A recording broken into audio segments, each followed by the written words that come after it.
Hello friends, வணக்கம். ரயில் பயணிகளுக்கு good news.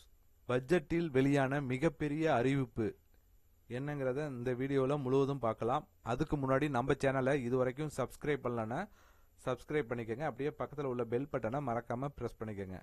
அப்போ தான் நம்ம சேனலில் இது போன்ற வீடியோக்களை அப்லோட் செய்யும்போது தொடர்ந்து உங்களுக்கு கிடைக்கும். வாங்க வீடியோக்குள்ளே போகலாம். பட்ஜெட் 2026இல் ரயில் பயணிகளுக்கு மகிழ்ச்சி அளிக்கும் மிகப்பெரிய அறிவிப்பு வெளியாகியுள்ளது. மோடி அரசாங்கத்தின் 3வது பதவிக்காலத்தின் 2வது பட்ஜெட்டை மத்திய நிதியமைச்சர் நிர்மலா சீதாராமன் ஞாயிற்றுக்கிழமை மக்களவையில் தாக்கல் செய்தார்.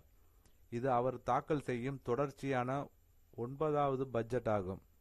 நாட்டின் பொருளாதாரம், உற்பத்தி மற்றும் ஏற்றுமதியை மேம்படுத்தும் நோக்கில் பல முக்கிய அறிவிப்புகள் வெளியிடப்பட்ட நிலையில் உள்கட்டமைப்பு வளர்ச்சியை முன்னிலைப்படுத்தி 7 புதிய அதிவேக ரயில் வழித்தடங்களை உருவாக்கும் திட்டம் முன்மொழியப்பட்டுள்ளது.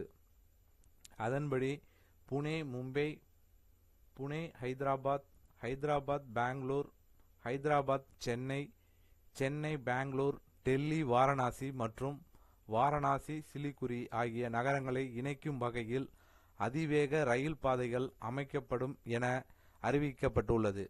சுற்றுச்சூழலுக்கு உகந்த பயணிகள் போக்குவரத்து அமைப்புகளை மேம்படுத்தும் நோக்கில் இந்த வழித்தடங்கள் வளர்ச்சி இணைப்புகளாக செயல்படும் என நிதியமைச்சர் தெரிவித்துள்ளார்.